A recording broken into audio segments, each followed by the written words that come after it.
Isabella Marino had grown accustomed to the rhythm of exhaustion. It was a steady pulse that beat beneath her ribs, keeping time with the hum of the espresso machine at Café Allegro and the clatter of dinner plates at Trattoria Luna.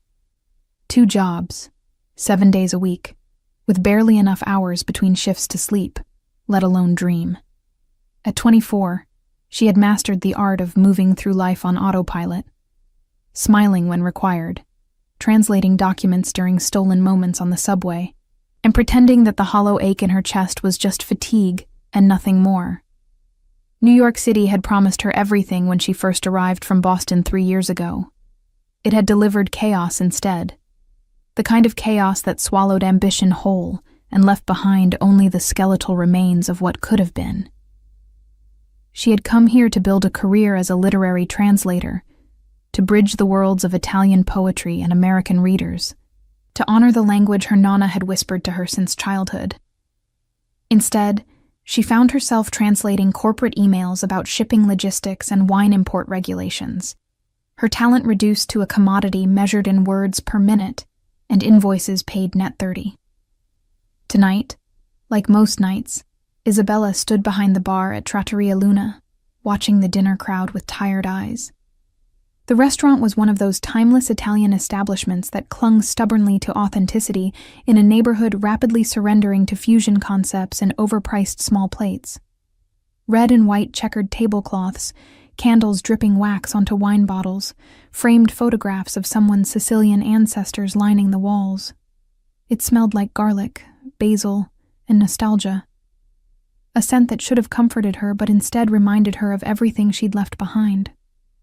She had just finished pouring a Chianti for table 7 when the door opened, letting in a gust of October wind, and a man who seemed to carry the weight of the city on his shoulders without breaking a sweat.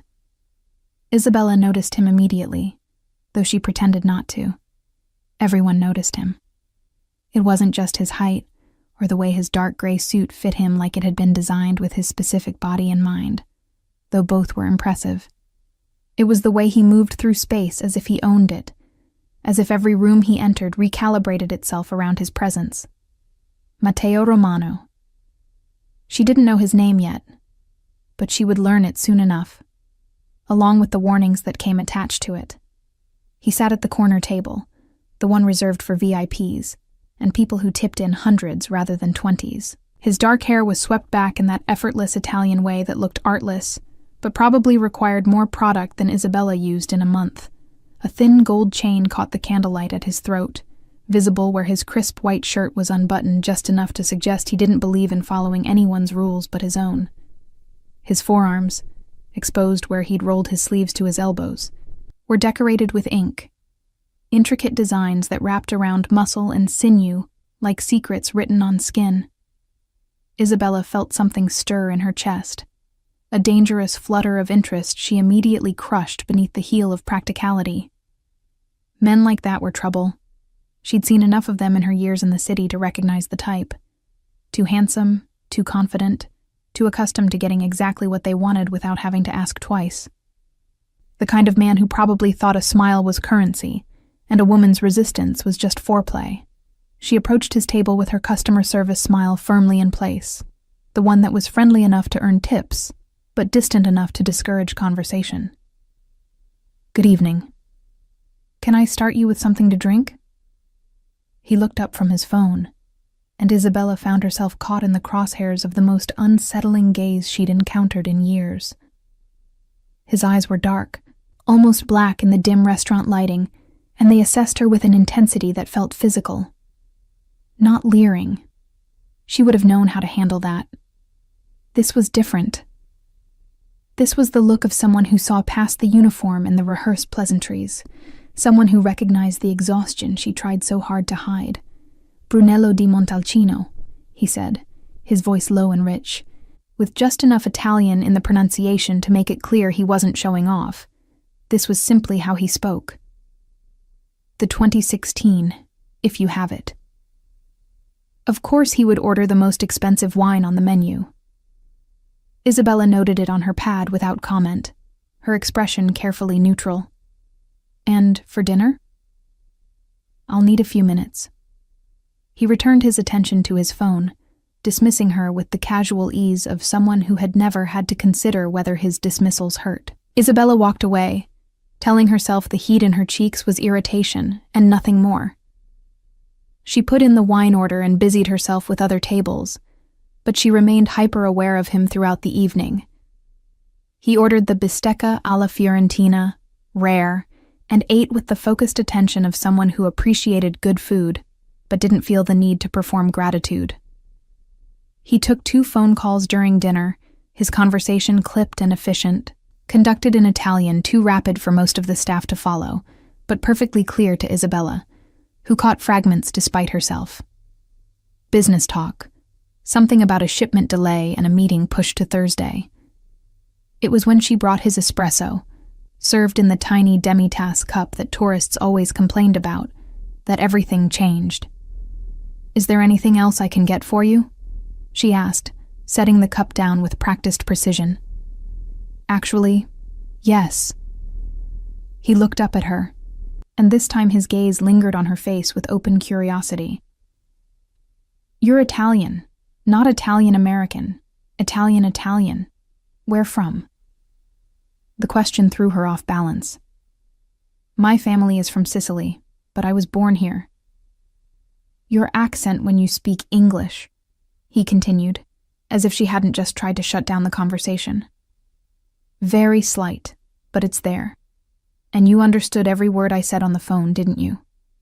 He smiled, and the expression transformed his entire face from intimidating to devastating. "You were listening." Isabella felt her defenses snap into place like armor. "I was working, not listening. And even if I was, your business is none of mine." "Good." His smile widened. "I prefer people who mind their own business, but I'm curious now.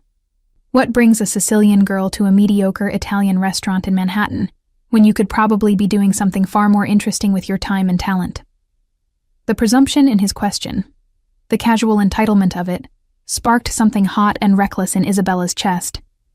She'd been swallowing her pride and her opinions for so long, packaging herself into something palatable for customers and bosses, and clients who saw her as nothing more than a service to be consumed.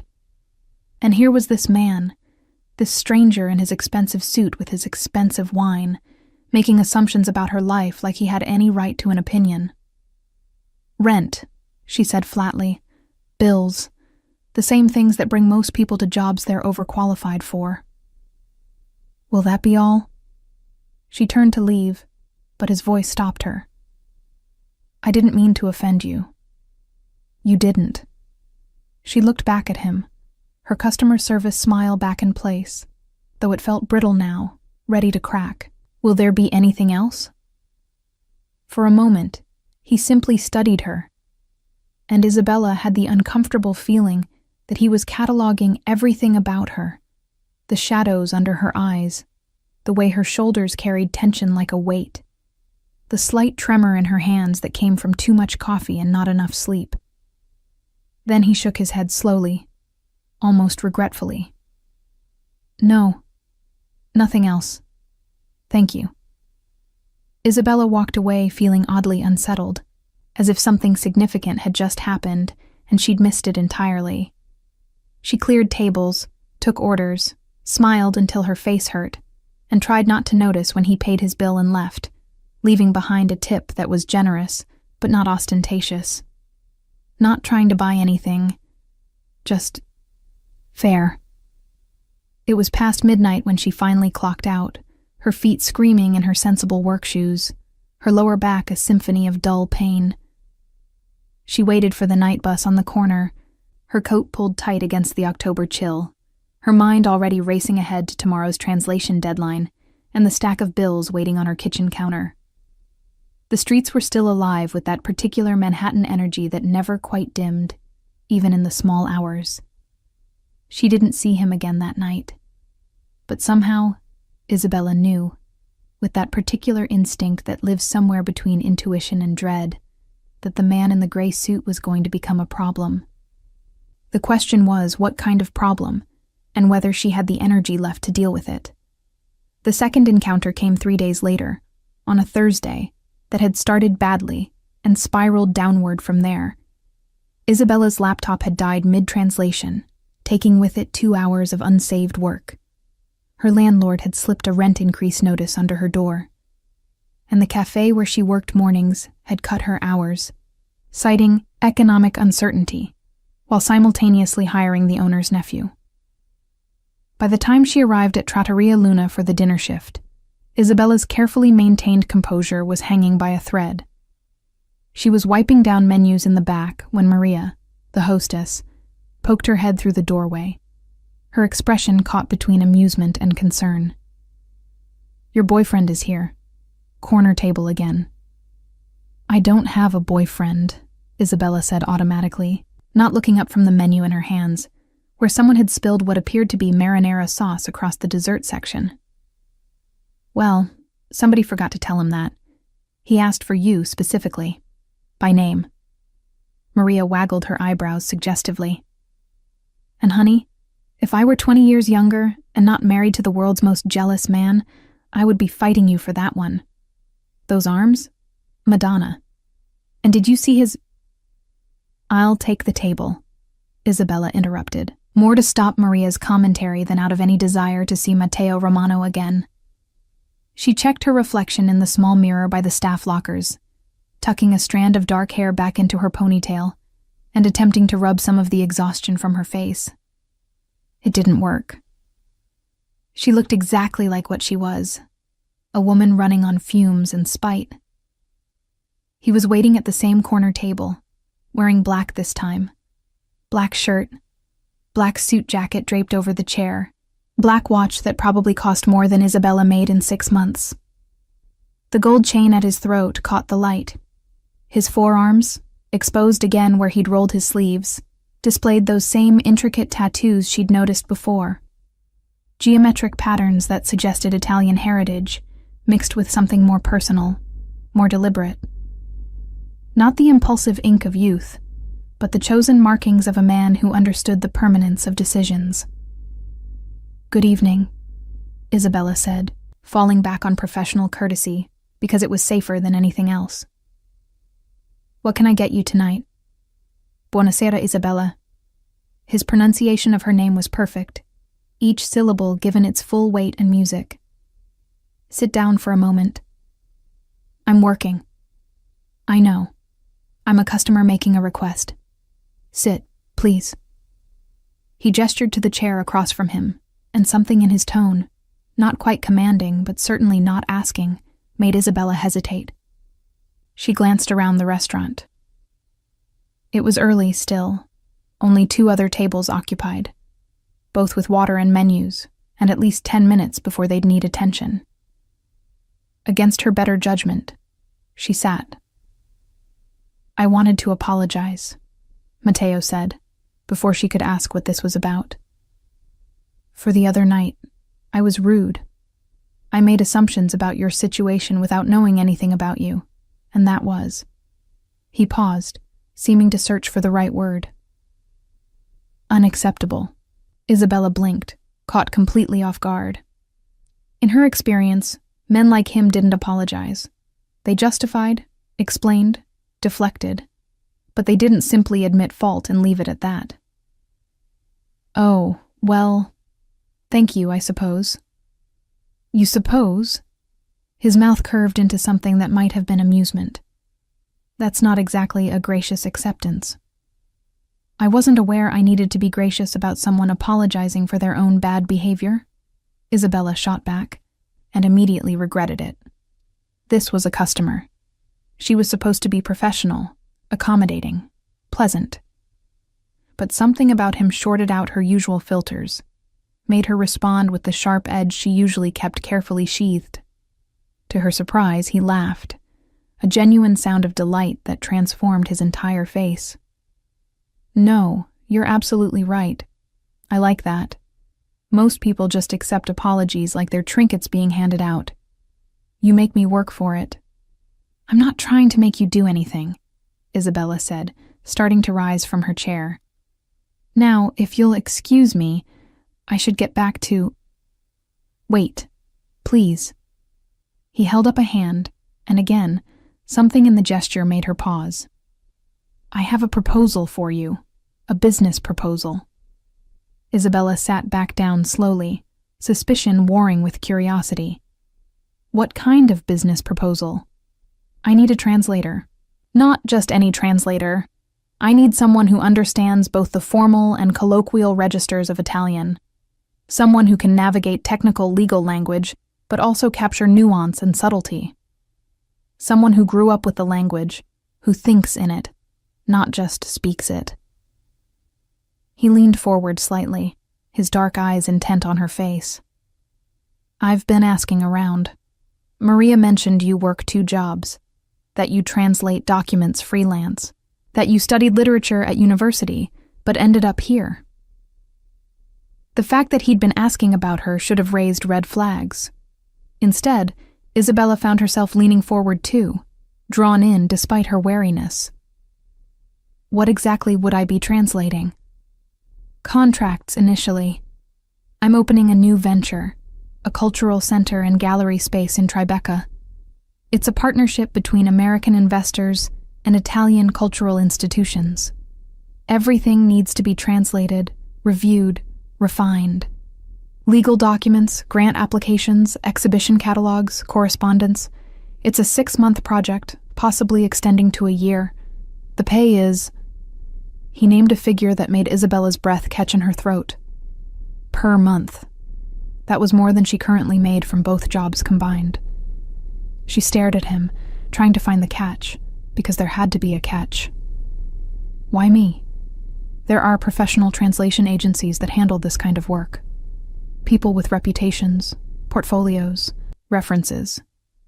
I've met with 3 agencies. They're all competent, they're all expensive, and they're all missing something."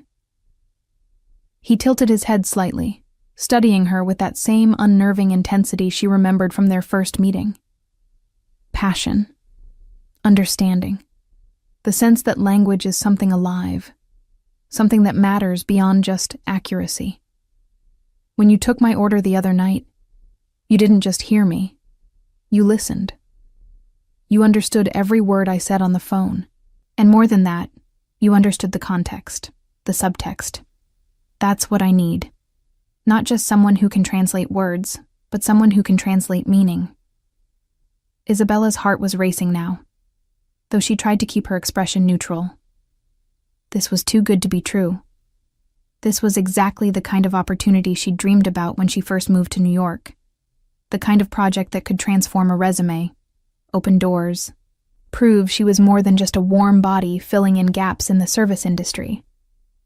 But she'd learned the hard way that opportunities that seemed too good to be true usually were. "I'd need to see the contracts," she said carefully. "Review the scope of work, the timeline, the terms. I'm not agreeing to anything without understanding exactly what's expected." "Of course." He pulled a business card from his jacket pocket and slid it across the table. Matteo Romano. The card read in elegant letterpress, "Cultural Development." Below that, a phone number, an email address, and an address in Tribeca. "Come by my office tomorrow afternoon, 2 o'clock. I'll have everything ready for review. If you're not interested after seeing the details, no hard feelings. But Isabella..." He caught her eyes again, and she felt that strange flutter in her chest return. "This is legitimate. I'm not trying to trick you or trap you. I'm just trying to build something meaningful, and I think you could help me do that. And I think it could help you too." She took the card, her fingers brushing against his for a brief moment that sent an unwelcome spark of electricity up her arm. "I'll think about it. That's all I'm asking." He sat back, and just like that, the intensity drained from the moment, replaced by easy courtesy. "Now for dinner, I'll have the osso buco, and a bottle of the Barolo this time. The 2015. And before you ask, yes, I know it's expensive. Some things are worth paying for." The way he said it, looking directly at her, made Isabella wonder if he was talking about the wine at all. She took his order and escaped to the kitchen, her mind whirling. The rest of the shift passed in a blur of automatic movements and racing thoughts. By the time she clocked out, she'd talked herself into and out of taking the meeting at least a dozen times. She pulled out her phone on the bus ride home and researched Matteo Romano, finding surprisingly little for someone who carried himself with such authority. A few mentions in business journals about cultural initiatives.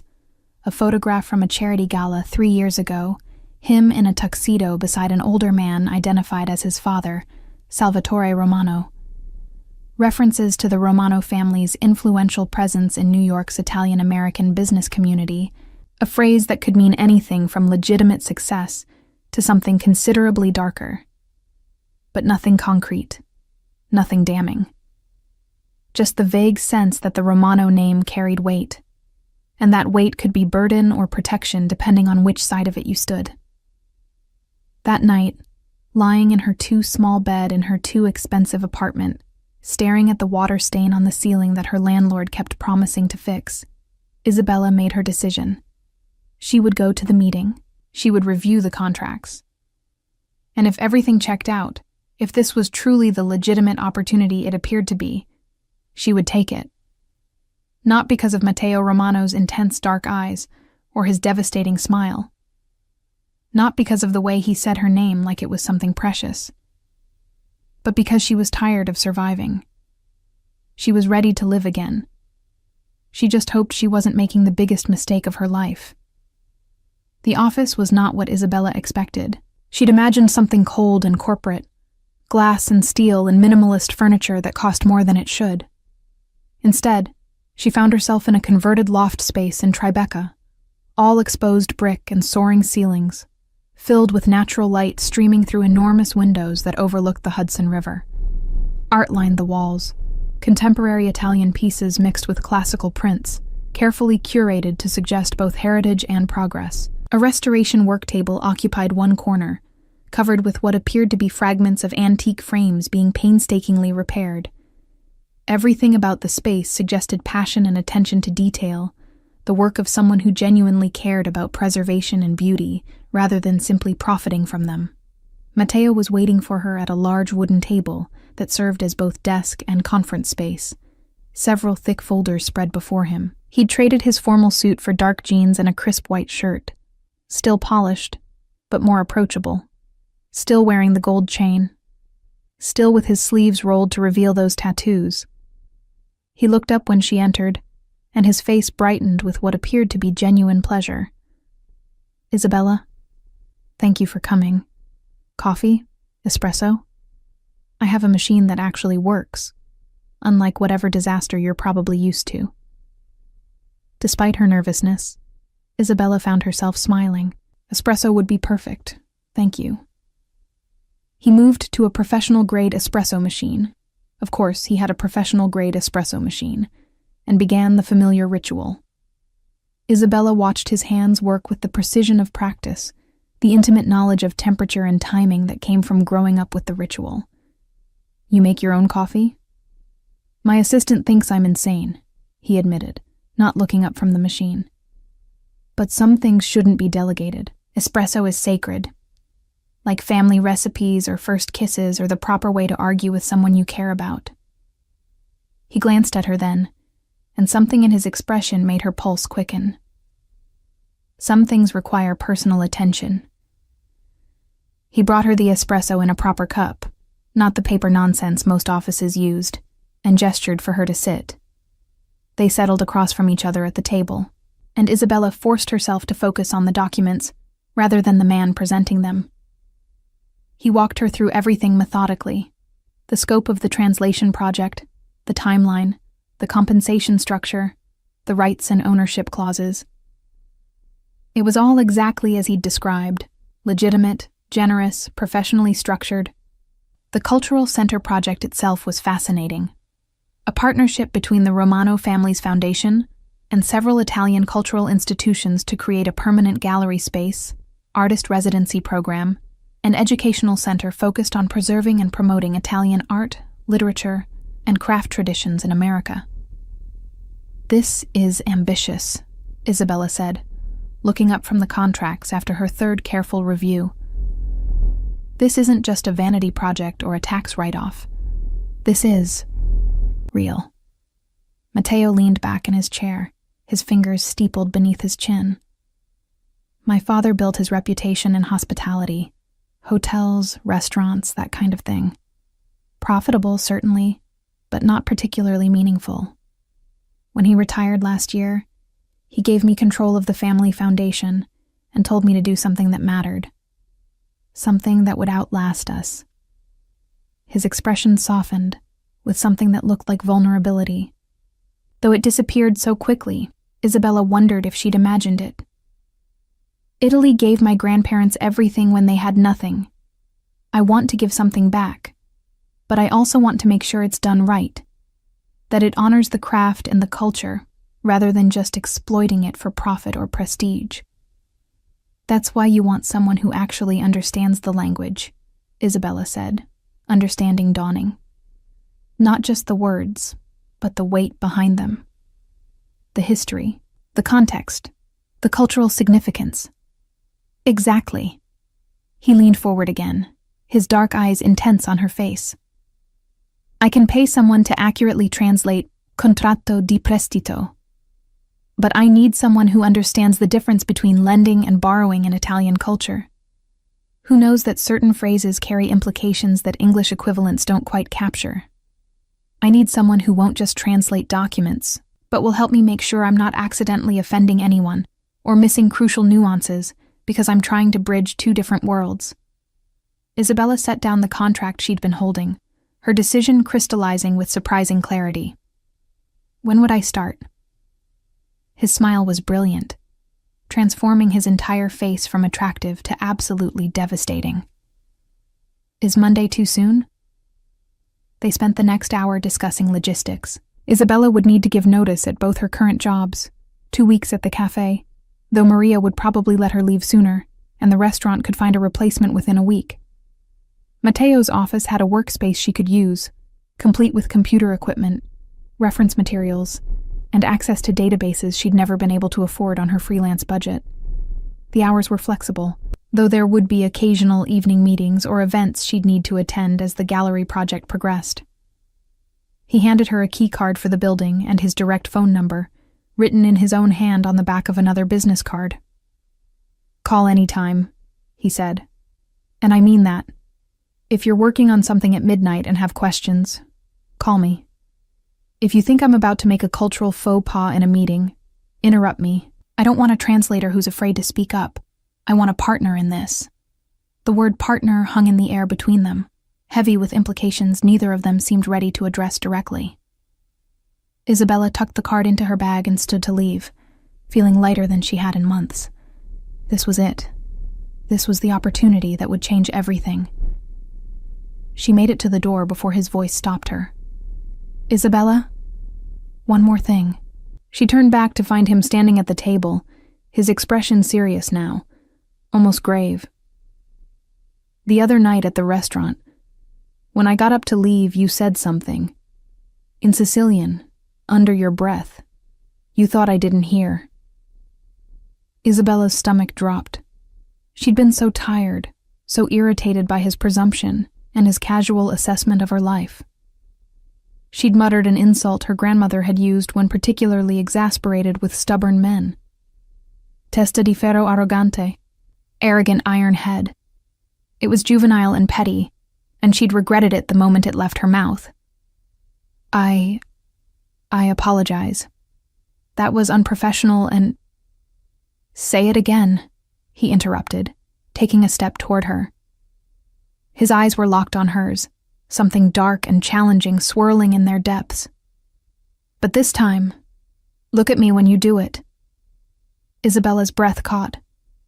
This was a test, she realized. A challenge. He wanted to see if she would back down, if she would soften herself, and make herself smaller to avoid conflict with someone who held power over her. It was what she'd been doing for years, swallowing her opinions, dimming her natural intensity, turning herself into something palatable and unthreatening. She met his gaze directly, lifted her chin, and said clearly, in Sicilian, Testa di ferro arrogante. For a long moment, the office was completely silent. The traffic noise from the street below seemed very far away. Isabella could hear her own heartbeat, loud and insistent in her ears. Matteo's expression was unreadable, his eyes searching her face for something she couldn't name. Then, slowly, his mouth curved into a smile. Not the charming professional smile she'd seen before, but something more genuine, more delighted. "Perfect," he said softly. "Don't ever apologize for that. Not to me, not to anyone. Promise me." Isabella felt something shift inside her chest, some locked door she'd been guarding for years cracking open just slightly. "I promise." "Good." He held her gaze for another beat, and Isabella had the dizzying sense that they were communicating something far more significant than the simple words suggested. "I'll see you Monday, Isabella. And Isabella, I'm glad you came." "So am I," she heard herself say, and was surprised to realize it was true. She left the office feeling like she was floating, her feet barely touching the ground as she made her way to the subway. The October sun was bright overhead, warming the city with that particular golden light that made even the concrete and steel look beautiful. People rushed past her with the typical Manhattan urgency, but for once, Isabella didn't feel like she was drowning in the current. For once, she felt like she was exactly where she was supposed to be. That evening, she drafted her resignation letters, professional, grateful, appropriately regretful. She called her nonna in Boston, who answered on the second ring and immediately demanded to know what was wrong, because Isabella never called during dinner hour. When Isabella explained about the new job, about the translation work in the cultural center, her grandmother was silent for a long moment before saying in Italian, "This man, the one who offered you this job, he's the reason your voice sounds different. Lighter. What's his name?" "Matteo Romano," Isabella admitted. "But Nonna, it's not like that. This is purely professional. It's an incredible opportunity and—" her grandmother interrupted, in that particular way that suggested she saw far more than Isabella was saying. "The Romanos are an old family. Powerful. Complicated. Be careful, Tesoro. Sometimes opportunity and danger wear the same face. But also," her voice softened, "sometimes the biggest risk is not taking any at all. You've been so careful for so long, Isabella. So afraid of being hurt or disappointed. Maybe it's time to be brave." After they said goodbye, Isabella sat in her apartment as the sun set over the city, her grandmother's words echoing in her mind. Be brave. She'd spent so long just trying to survive that she'd forgotten what it felt like to actually want something, to reach for something beyond mere existence. Matteo Romano was offering her a chance to remember. Whether that made him an opportunity or a danger remained to be seen. Probably, she admitted to herself, as she watched the lights begin to glow across the Manhattan skyline. He was both. And maybe that was exactly what she needed. Isabella's first 2 weeks working for Matteo established a rhythm that was equal parts exhilarating and unsettling. The translation work itself was demanding, but deeply satisfying.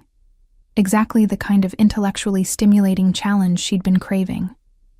She spent her days immersed in contracts, grant proposals, and exhibition catalogs, carefully choosing words that would honor both the Italian original and American audience. Matteo had been right about needing someone who understood cultural nuance. Half her job wasn't translation at all, but rather interpretation, explaining why certain phrases that seemed identical on the surface carried completely different weights, depending on regional Italian dialects or cultural context. But it was the time spent working alongside Matteo himself that kept her off balance. He was nothing like she'd expected. Yes, he was demanding. He held everyone, including himself, to impossibly high standards. Yes, he was confident to the point of arrogance. But he was also funny in an understated way, quick with dry observations that made her laugh despite herself. He was genuinely passionate about the Cultural Center project, staying late into the evening to review plans and research potential artists, his enthusiasm infectious. And he asked for her opinion constantly, not as a formality, but because he genuinely valued her perspective, even when she disagreed with him. Especially when she disagreed with him, actually. He seemed to take particular delight in their arguments. "This section about the residency program," Isabella said one afternoon, looking up from her laptop where she'd been reviewing the latest draft. "The Italian version emphasizes tradition and preservation. The English version emphasizes innovation and contemporary practice. Those aren't the same message, Matteo." He looked up from the architectural drawings he'd been studying, his sleeves rolled up as always, a smudge of graphite on his jaw from where he'd been sketching modifications to the gallery space. "They're both important aspects of what we're trying to do." "Yes, but you can't say different things to different audiences and expect it to work. You need to decide what the actual message is, and then say that consistently in both languages." She stood and walked to where he sat, leaning over his shoulder to point at the relevant paragraphs on her screen. "Look, here you're essentially promising the Italian institutions that you'll be a custodian of traditional techniques. Here you're promising American funders that you'll be pushing boundaries and supporting cutting-edge work. Those are potentially contradictory goals." Matteo studied the text, his expression thoughtful. Isabella was acutely aware of how close they were standing, could smell the faint scent of his cologne. Something expensive and subtle. Sandalwood, maybe, with an underlying warmth that suggested spices. "You're right," he said finally. "I've been trying to tell everyone what they want to hear instead of being clear about what I actually want to build." He looked up at her, and this close, she could see flecks of amber in his dark eyes. "So what do I actually want? You've been reading these documents for 2 weeks. You probably understand the vision better than I do at this point." Isabella straightened, putting some necessary distance between them, and considered the question seriously. "You want to create a space where tradition and innovation aren't opposing forces, but rather in conversation with each other, where Italian artists can learn from American perspectives and vice versa, where preservation isn't about amber-freezing culture, but about keeping it alive and relevant. You want—" She paused, searching for the right words. "You want to build a bridge, not a museum. Does that sound right?" His expression had gone very still, very intent. When he finally spoke, his voice was lower than usual, rougher around the edges. "Yes, that's exactly right. How did you—" "It's what you actually talk about when you think no one's listening," Isabella said. "When you're on the phone with your architect, or reviewing artist proposals, or sketching ideas on napkins during lunch. You never talk about preservation or innovation separately. You always talk about connection, dialogue, bridge building." For a long moment, Matteo simply looked at her, and Isabella had the uncomfortable feeling that he was seeing something she hadn't meant to reveal. Then he smiled. Not his usual charming smile, but something smaller and more genuine. "Thank you. For paying attention. For caring enough to pay attention." "That's what you hired me for," she said, her tone deliberately light, trying to reestablish some professional distance. "No," he said quietly. "I hired you to translate documents. This, understanding what I'm actually trying to do, helping me see it more clearly. That's something else entirely. That's something you choose to do." Isabella returned to her desk without answering, her heart beating slightly too fast. Moments like this had been happening with increasing frequency, moments when the professional boundaries they'd carefully maintained seemed to blur into something else, something neither of them was quite ready to name or address. She told herself it didn't mean anything. That intensity and long hours naturally created a sense of intimacy that could be mistaken for something deeper, that Matteo probably had this effect on everyone who worked closely with him, and she was foolish to think she was somehow special. But then there were the other moments. The times when she'd look up from her work to find him watching her with an expression she couldn't quite read. The way he remembered details about her life she'd only mentioned in passing. That she preferred her espresso with just a hint of sugar. That she called her grandmother every Sunday evening. That she couldn't work if there was too much noise but needed some background sound or the silence became oppressive. The way he'd started bringing pastries from a specific Sicilian bakery in Brooklyn because he'd noticed her eyes light up when she mentioned it. Small things. Thoughtful things. The kind of things that suggested he was paying attention to her with the same focused intensity she'd been trying not to pay to him. It all came to a head 3 weeks into the job, during their first major event. The cultural center was still months from opening, but Matteo had organized a preview reception for potential donors, partner institutions, and selected artists. It was held at one of the Romano family's hotels, a boutique property in Soho that had been recently renovated in a style that managed to honor the building's 19th century bones while feeling utterly contemporary. Isabella had been asked to attend as Matteo's translator for the evening, facilitating conversations with the Italian guests and helping to ensure nothing was lost in translation during presentations. She'd bought a new dress for the occasion, spending more than she should have from her first substantial paycheck. It was black, elegant, with a neckline that was professional, but still suggested she possessed collarbones and a figure worth noticing. She'd left her hair down for once, falling in dark waves over her shoulders, and applied makeup with a careful hand. When she arrived at the hotel, she felt nervous in a way that had nothing to do with the work responsibilities of the evening. Matteo was in the lobby talking to the hotel manager when she walked in. He looked up as she approached, and whatever he'd been saying died mid-sentence. His eyes traveled over her once, quickly, before returning to her face with an intensity that made her skin feel warm. "Isabella, you look." He paused, seeming to search for the right word in either English or Italian, and finding neither language sufficient. "That dress is going to make it very difficult for me to concentrate on business tonight." It was delivered lightly, almost as a joke, but there was something underneath the words that felt heavier, more real. "Thank you," Isabella managed, her voice thankfully steady. "You clean up well yourself." That was an understatement. Matteo in a formal suit was almost unfairly attractive. The jacket was perfectly tailored to his broad shoulders.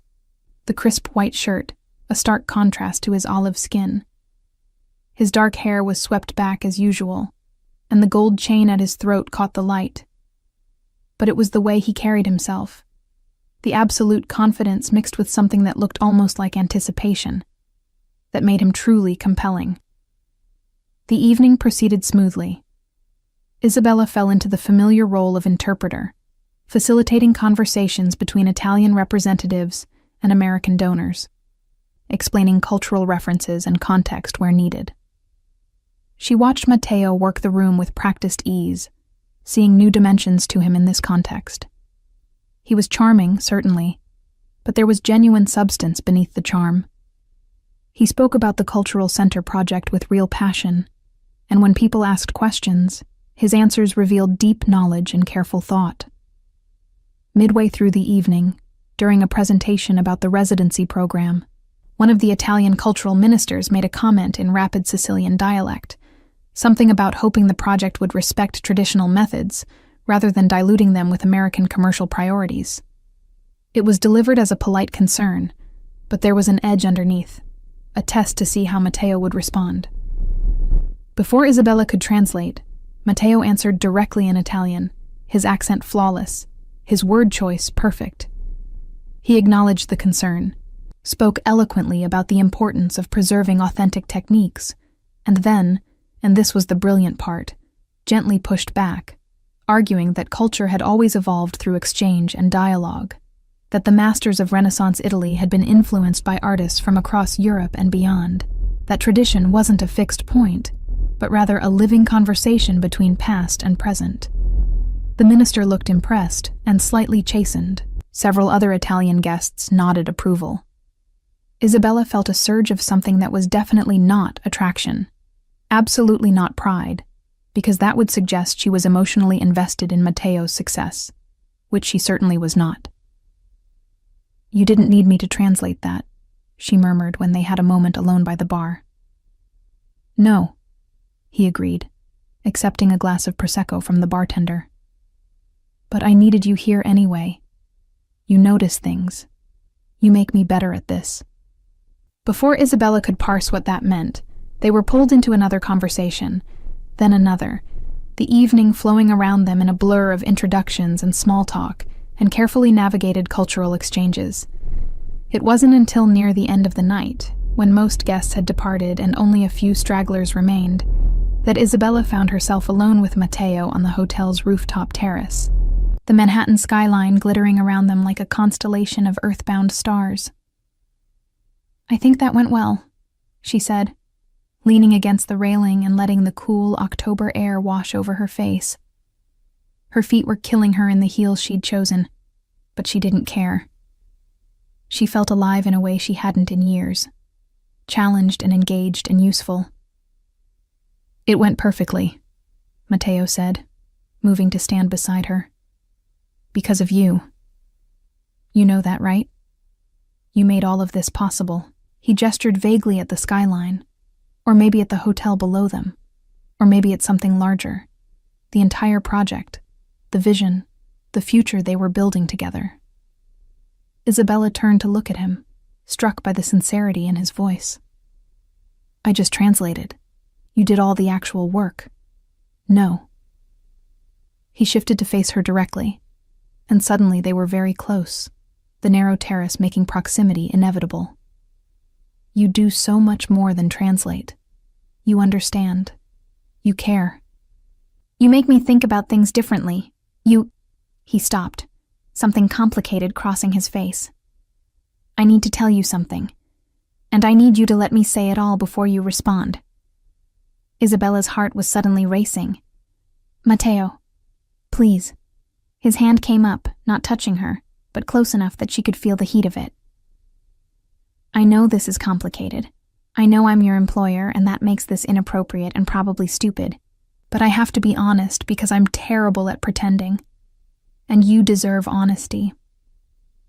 These last 3 weeks working with you have been the best professional experience of my life. But that's not why I look forward to coming to the office every morning. That's not why I find excuses to bring you coffee or stay late reviewing documents we both know are already perfect. I look forward to it because of you. Because you challenge me and surprise me and make me laugh. Because you call me out when I'm being arrogant or short-sighted. Because you said, "Testa di ferro" to my face and didn't flinch. He was so close now that Isabella could count the individual threads of gold in his chain, could see the precise line where he'd shaved that morning.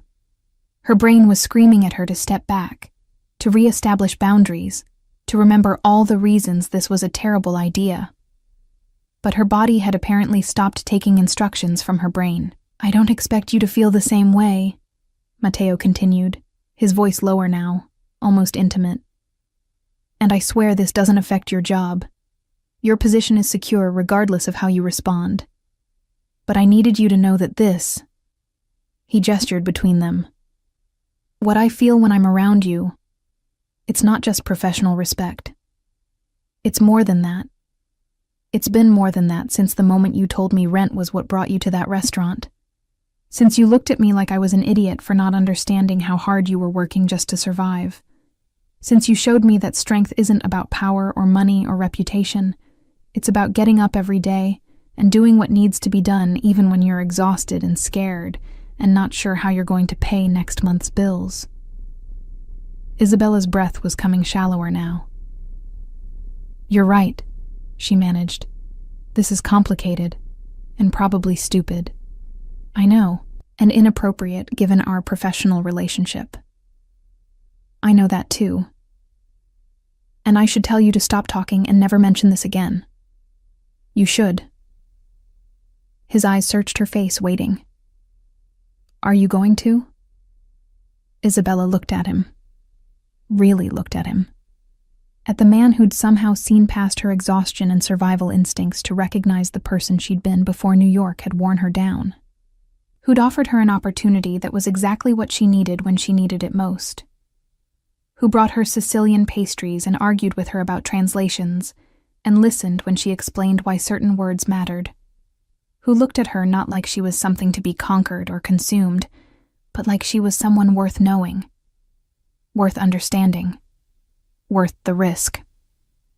"No," she heard herself say. "I'm not going to tell you to stop." The smile that broke across his face was brilliant, transforming him from merely handsome to absolutely devastating. "No? No, because you're not the only one who's terrible at pretending." She took a small step closer, drawn forward by something stronger than caution or common sense.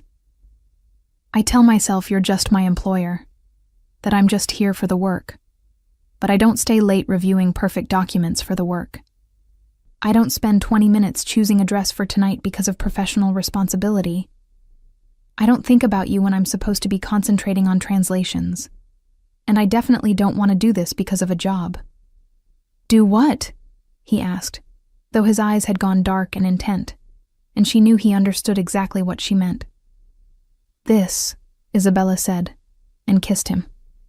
For one heartbeat, Matteo went completely still, as if surprised despite everything they'd just said.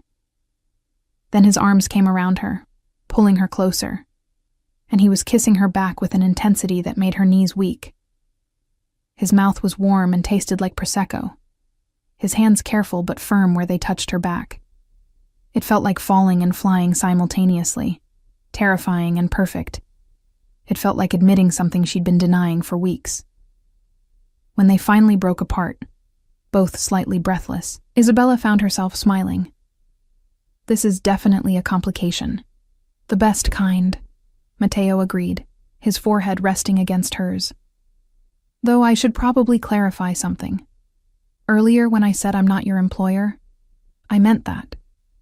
You're not my employee, Isabella. You're my partner in this project, and I'd like you to be my partner in other contexts too, if you're interested." "I'm interested," she admitted, "though I reserve the right to call you testa di ferro arrogante whenever you're being impossible." His laugh was warm against her cheek. "I wouldn't want it any other way." The weeks that followed existed in a strange liminal space between professional partnership and something far more personal. They were careful at the office, maintaining appropriate boundaries during work hours, but after everyone else had gone home, those boundaries dissolved. They stayed late most evenings, ostensibly to work but really to talk. Long, rambling conversations that covered everything from Italian poetry to the best pizza in Brooklyn to childhood memories and dreams neither had dared articulate to anyone else. They ordered takeout at midnight and argued about translations and kissed between paragraphs of contract revisions. It was impractical and probably inadvisable, but it was also the happiest Isabella had been in years.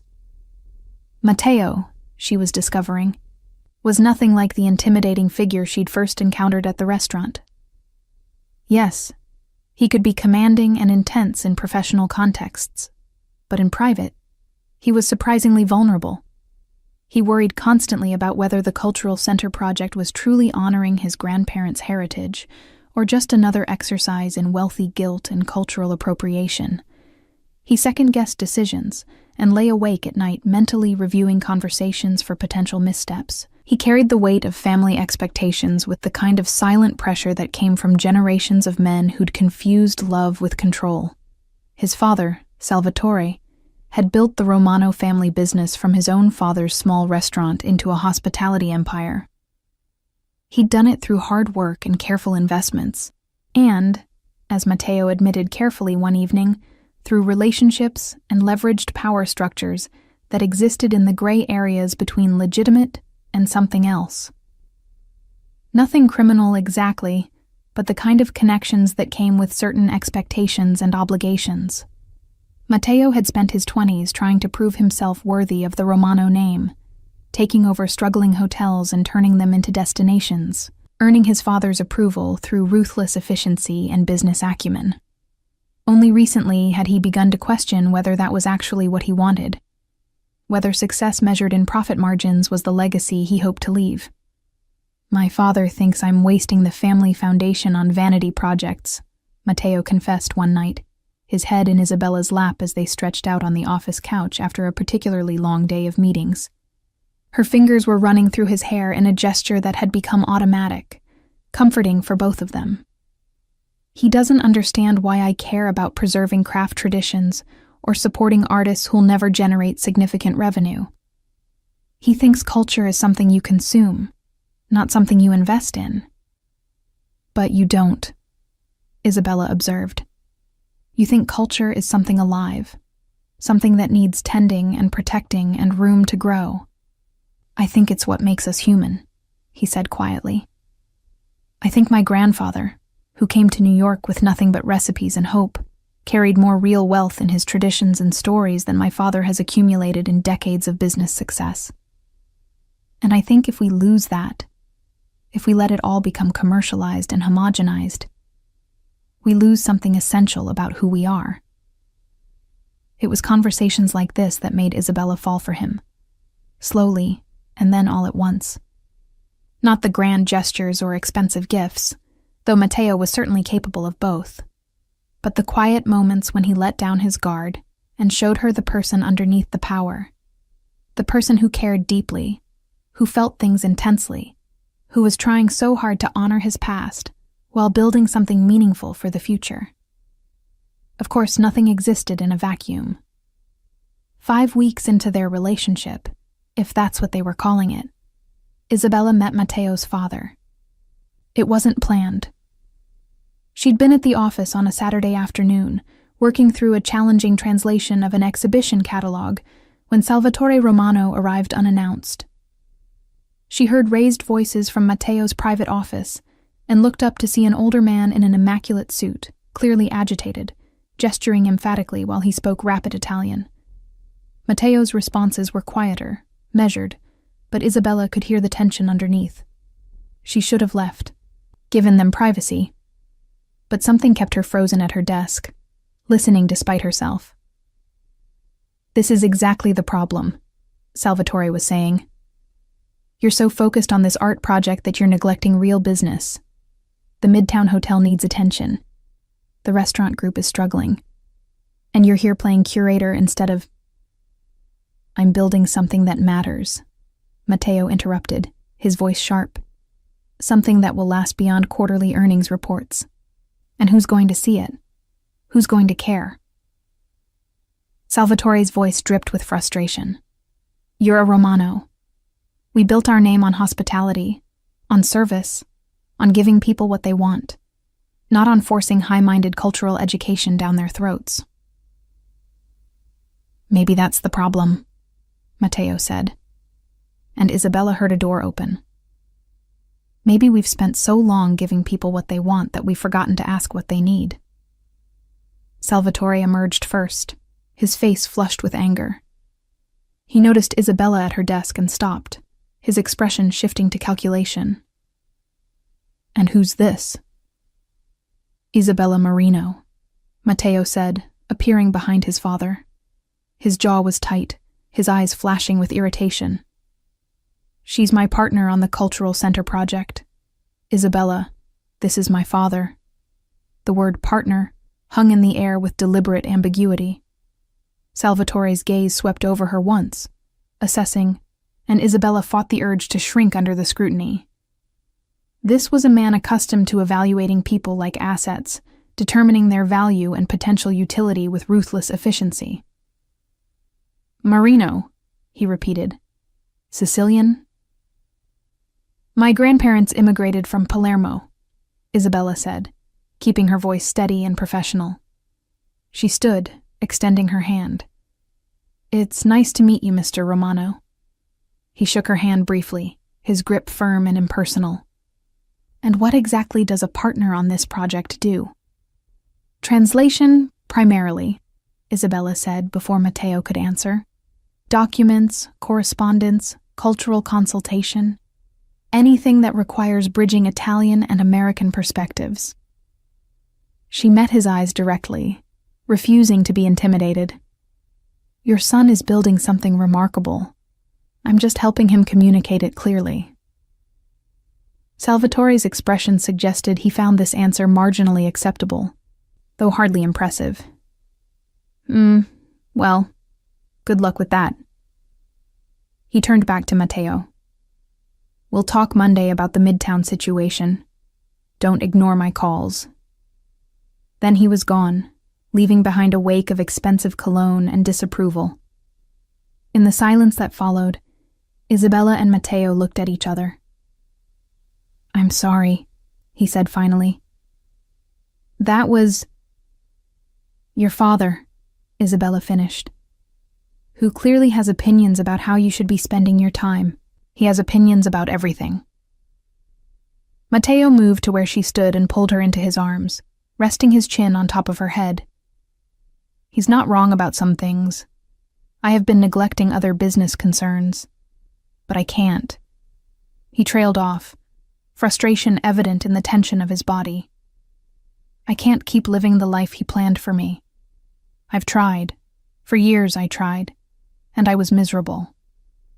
Then don't, Isabella said simply, pulling back to look at him. Build what you want to build. Your father will adjust or he won't, but either way, you can't live your life trying to earn approval you're never going to receive. When did you become so wise? He asked, a hint of his usual humor returning. I've always been wise. You've just been too intimidated by my brilliance to notice. He laughed and kissed her, and the tension of the afternoon gradually dissolved into easier conversation, and eventually dinner at a small Italian place in the village, where they sat in the back corner and talked until closing. But Isabella couldn't quite shake the memory of Salvatore's assessing gaze, the sense that she'd been evaluated and found wanting. She understood now, in a way she hadn't before, what it cost Matteo to choose his own path. He wasn't just building a gallery. He was rebuilding himself, creating an identity separate from family expectations and inherited obligations. And she was part of that reconstruction. The knowledge was both thrilling and terrifying. The situation came to a head 2 weeks later, during the first major milestone in the gallery project. They'd secured a significant grant from the Italian Ministry of Culture, contingent on approval of the educational programming. Isabella had spent weeks refining the proposals, working closely with an advisory committee of Italian academics and artists to ensure the programming would meet the ministry's rigorous standards. When the approval came through, it represented not just funding, but validation, proof that what they were building had real cultural value beyond Matteo's personal investment. They celebrated that evening with champagne at the office, just the two of them, the city lights glowing through the windows. Matteo was giddy with relief and excitement, more unguarded than Isabella had ever seen him. We did it, he kept saying, like he couldn't quite believe it. We actually did it. You did it, Isabella corrected. This was your vision. I just helped translate it. No. He pulled her close, his eyes serious despite the champagne warmth in his cheeks. You did so much more than translate. You helped me understand what I was trying to say. You made it better, clearer, more honest. He paused, seeming to search for the right words. You make me better. At everything. I don't know how I did any of this before you. There was something in his voice, some weight behind the words that made Isabella's breath catch. They'd been careful not to put labels on what they were, to keep things light and undefined.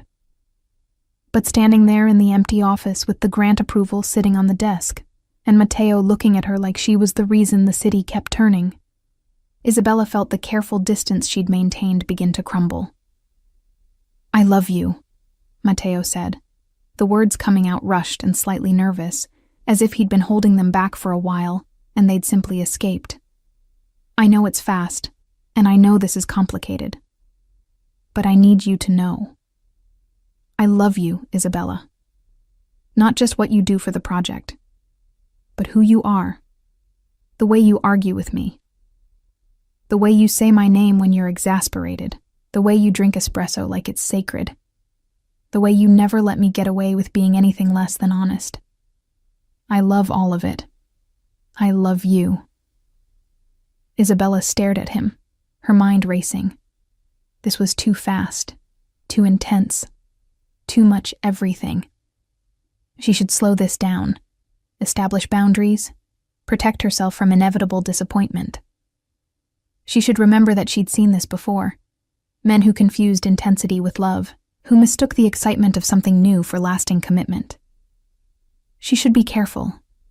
But standing there with Matteo's arms around her and his heart practically visible in his eyes, Isabella didn't want to be careful. She wanted to be brave, like her grandmother had told her. She wanted to fall with someone who might actually catch her, instead of letting her hit the ground alone. "I love you too," she whispered. "Testa di ferro arrogante." His laugh was joyful and relieved, and then he was kissing her with the kind of intensity that made the whole world disappear. They made love right there in the office, on the couch where they'd spent countless evenings talking, surrounded by blueprints and translation drafts and all the evidence of what they'd built together. It felt like a declaration, not just of love, but of commitment to whatever complicated, imperfect thing they were creating together. Afterward, lying tangled together with the city humming below them, Matteo traced patterns on her bare shoulder. "Move in with me," he said quietly. "I know it's too soon to say things like that, but I'm saying it anyway. I want to wake up with you. I want to come home to you. I want all of it." Isabella's first instinct was to refuse, to insist they take things slowly, maintain separate spaces, keep some part of herself protected just in case. But that was the old Isabella talking, the woman who'd been beaten down by too many disappointments, who'd learned to expect the worst because the worst kept finding her. This Isabella, the one Matteo had helped her rediscover, wanted different things. She wanted risk and hope and possibility. She wanted him. "Yes," she said, "but I'm keeping my apartment for 6 months, just in case." "Just in case of what?" "Just in case you get tired of me using all the hot water and leaving books everywhere and cursing in Sicilian when I'm frustrated." He pulled her closer. "Never going to happen." 6 months later, Isabella stood in Matteo's apartment, their apartment, getting ready for the Cultural Center's inaugural exhibition opening. The space was beautiful, a Tribeca loft with soaring ceilings and river views, filled with art and books, and the kind of thoughtful details that revealed two people learning to share a life. Her clothes hung in the closet beside his suits. Her espresso machine, better than his, much to his chagrin, had pride of place in the kitchen. Her photographs joined his family pictures on the walls. It was a life she'd never quite let herself imagine, one that felt both thrillingly new and comfortably inevitable. The past months had been intense. Moving in together had revealed all the small irritations and adjustments that came with intertwining lives. Matteo was obsessively organized in some ways, and completely chaotic in others. He left coffee cups everywhere, and had strong opinions about proper pasta cooking techniques. Isabella discovered she was territorial about workspace, and needed alone time to recharge in ways that had nothing to do with him. They argued, frequently, passionately, in multiple languages. But they also learned each other's rhythms, created rituals, built something sturdy beneath the initial intensity. The Cultural Center itself had opened 2 months ago, and the response had exceeded even Matteo's ambitious hopes. The programming Isabella had developed attracted serious artists and scholars while remaining accessible enough to draw curious locals. Reviews praised the space for successfully bridging high culture and community engagement, for creating something that honored Italian traditions while remaining vigorously contemporary. Most importantly, it felt alive, always full of people talking, creating, learning. Matteo's vision had become reality, and watching him move through the space he'd built, seeing the quiet satisfaction on his face, filled Isabella with pride that had nothing to do with her own contributions. But tonight was special. Tonight's exhibition, Crossing Borders, contemporary Italian artists in dialogue, represented the culmination of everything they'd been working toward. Established Italian artists paired with emerging American talents, each collaboration exploring themes of heritage, translation, and cultural exchange. Isabella had been deeply involved in the curation, using her linguistic and cultural expertise to help forge connections between artists who might not otherwise have found common ground. "You look beautiful," Matteo said, appearing in the bathroom doorway. He was already dressed, wearing a black suit that made him look criminally attractive, his hair styled in that perfect, slightly messy way that suggested effortless elegance. The gold chain at his throat caught the light. His shirt sleeves were already rolled to reveal his forearms, and those tattoos she'd traced with her fingers countless times. "Though I'm biased." "You're very biased," Isabella agreed, smoothing the red dress she'd chosen for tonight. It was bolder than her usual choices, the color vibrant and confident. 6 months ago, she wouldn't have worn something this attention-drawing. But 6 months ago, she'd been a different person, or rather, a diminished version of herself. Matteo had helped her remember she was allowed to take up space, to be seen, to be proud of what she'd accomplished. "Do you think your father will come?" Matteo's expression flickered with something complicated. His relationship with Salvatore remained strained. The older Romano had never explicitly approved of the cultural center, though he'd stopped actively undermining it. And he'd never quite warmed to Isabella, though he'd learned to treat her with cool professional courtesy. He said he'd try, but he's in Boston for a business meeting, so. He shrugged, trying to project indifference that didn't quite ring true. "Either way, tonight is going to be incredible. We've done something really special, Isabella." "You've done something special," she corrected, moving to straighten his collar unnecessarily, just wanting an excuse to touch him. "I just helped with the words." "You keep saying that, and you keep being wrong." He caught her hands in his dark eyes intense on her face. "This whole project exists because you understood what I was trying to say before I could articulate it myself. You took a wealthy guy's guilty conscience and helped me turn it into something meaningful. You made me believe I could build something that honored my heritage without being trapped by it. You..." He paused, swallowing hard. "You changed my life, Isabella. In every possible way." She kissed him softly, tasting the familiar warmth of his mouth, feeling the familiar flutter in her chest that still hadn't faded. "We changed each other's lives. That's how this works." The exhibition opening was spectacular. The gallery was crowded with collectors, critics, artists, cultural officials, and curious members of the public.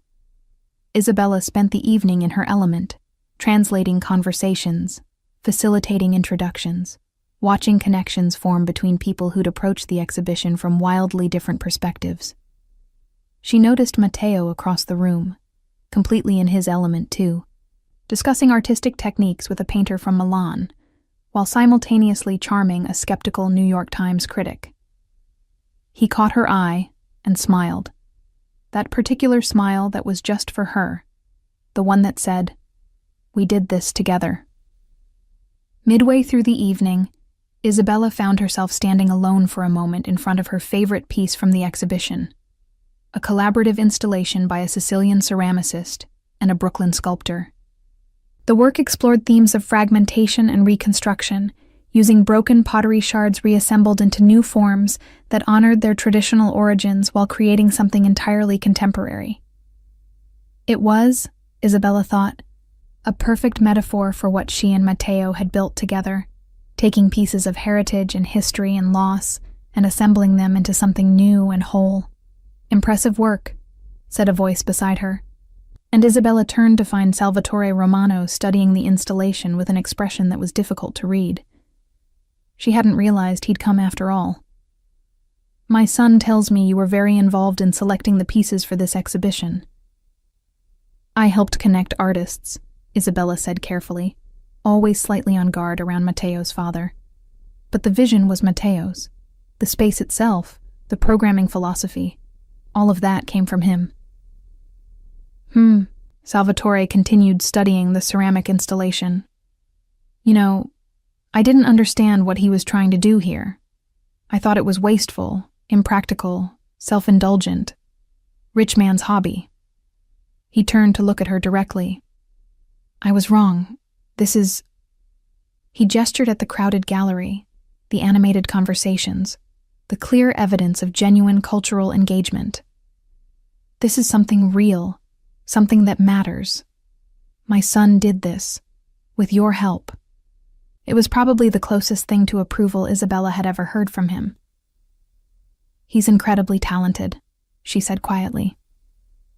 And he cares deeply about honoring his family's heritage while building something new. That's not easy. It requires courage. It requires someone who believes in him, Salvatore corrected. Someone who sees past the family name and the family business and the family expectations to the person underneath. My wife used to do that for me before she passed. I'd forgotten what it looked like. He paused, and for just a moment, his expression softened into something almost vulnerable. Take care of him, Isabella. My son is stronger than I gave him credit for. But he's also more fragile than he lets on. He needs someone who understands both. Before Isabella could respond, Salvatore had moved away, leaving her standing alone with a lump in her throat. Across the room, she saw Matteo searching for her through the crowd. When their eyes met, his face lit up with such pure joy that Isabella felt her own heart expand to accommodate the feeling. She pushed through the crowd to reach him, and he immediately pulled her close, his arm around her waist. There you are, he murmured against her hair. I was looking for you. I was talking to your father, she said, still processing the brief conversation. I think he just gave us his blessing. Sort of. Matteo pulled back to look at her, surprise evident on his face. Really? What did he say? That you're stronger and more fragile than he realized. That you need someone who understands both. She reached up to touch his face, feeling the familiar scratch of evening stubble against her palm. He's right, You act so confident, but underneath you're constantly worried about whether you're doing enough, being enough, honoring the past while building the future. It's exhausting watching you carry all that weight.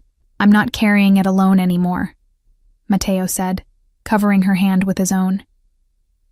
That's what you don't seem to understand, Isabella. Before you, I was doing all of this by myself. Making decisions in isolation, second-guessing everything, trying to prove something to people who didn't care about what I was actually trying to build. But with you... He paused, and she saw him gather his courage for something.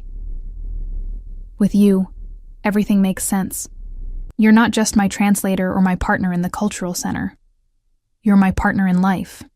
You're the person who makes me believe I can be both a Romano and myself. You're... He stopped talking, and suddenly dropped to one knee, right there in the middle of the crowded gallery, pulling a small velvet box from his jacket pocket. The conversations around them gradually quieted as people noticed what was happening. Isabella felt her breath catch, her hand flying to her mouth in shock. Isabella Marino, Matteo said, his voice carrying through the suddenly silent gallery. You walked into my life cursing me in Sicilian, and I knew immediately that you were going to change everything. You challenge me and support me, and call me out when I'm being an arrogant idiot. You made me want to build something meaningful instead of just something profitable. You taught me that honoring heritage doesn't mean being trapped by it. You showed me what it means to be truly brave. Not fearless, but afraid, and doing it anyway. I love you more than I thought it was possible to love another person. Will you marry me and spend the rest of your life arguing with me in multiple languages? Isabella looked down at him. This man who'd somehow seen past her exhaustion and defenses to recognize the person she'd been trying so hard to remain.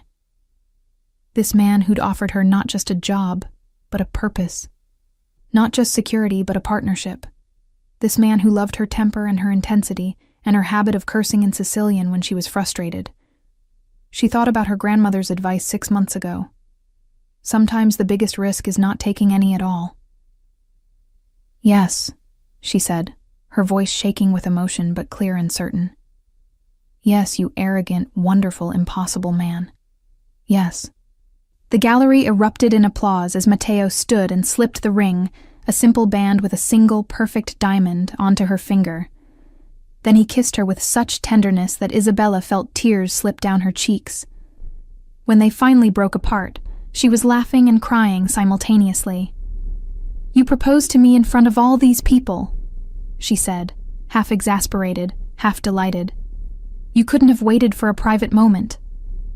"I wanted everyone to see," Matteo said, grinning.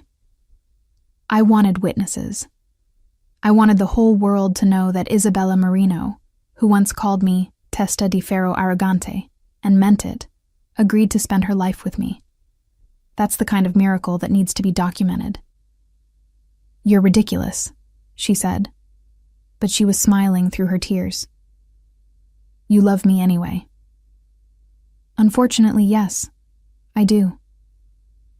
The rest of the evening passed in a blur of congratulations and champagne toasts and delighted conversations. Isabella caught sight of Salvatore at one point, standing at the edge of the crowd, and was surprised to see him smiling. Actually smiling, as he watched his son celebrate. He caught her eye and raised his glass in a small salute, acknowledgement and approval, finally, freely given. As the night drew to a close and guests gradually departed, Isabella found herself back in front of the ceramic installation with Matteo beside her, his arm around her waist, the unfamiliar weight of the engagement ring on her finger. "We did it," she said softly. "We built something beautiful." "We're building something beautiful," Matteo corrected. "This is just the beginning. The gallery, the marriage, the life. It's all just starting, and I can't wait to see what we create together." Isabella leaned into him, feeling the solid warmth of his body, breathing in his familiar scent. 6 months ago, she'd been exhausted and defeated, serving wine to indifferent customers and barely surviving. Now she was standing in a gallery she'd helped build, wearing an engagement ring from a man she loved deeply, surrounded by evidence that beautiful things could emerge from broken pieces if you were willing to do the work of reassembling them. "Say it one more time," Matteo murmured against her hair. "For luck." Isabella laughed, knowing exactly what he meant. She pulled back just enough to look him in the eye, channeling every ounce of exasperated affection she felt, and said clearly in Sicilian, "Testa di ferro arrogante." Matteo's smile was brilliant. "That's my girl. Now let's go home." And so they did. Home to their shared apartment, their intertwined lives, their complicated, imperfect, absolutely perfect future. Isabella had cursed him quietly in Sicilian that first night, and he'd grinned and told her to say it again but looking at him. She'd spent the month since looking at him, really looking, and finding someone worth every risk, every vulnerability, every brave choice. Sometimes love didn't announce itself with trumpets and guarantees. Sometimes it arrived disguised as irritation and insult, and only revealed its true nature slowly, in stolen moments and shared work, and the gradual realization that you'd found someone who made you want to be the fullest version of yourself. Sometimes the man you cursed in Sicilian turned out to be the man who'd help you remember how to dream again. And that, Isabella thought as they walked hand in hand through the Manhattan streets toward home, was the best kind of unexpected ending, which was really just another way of saying beginning.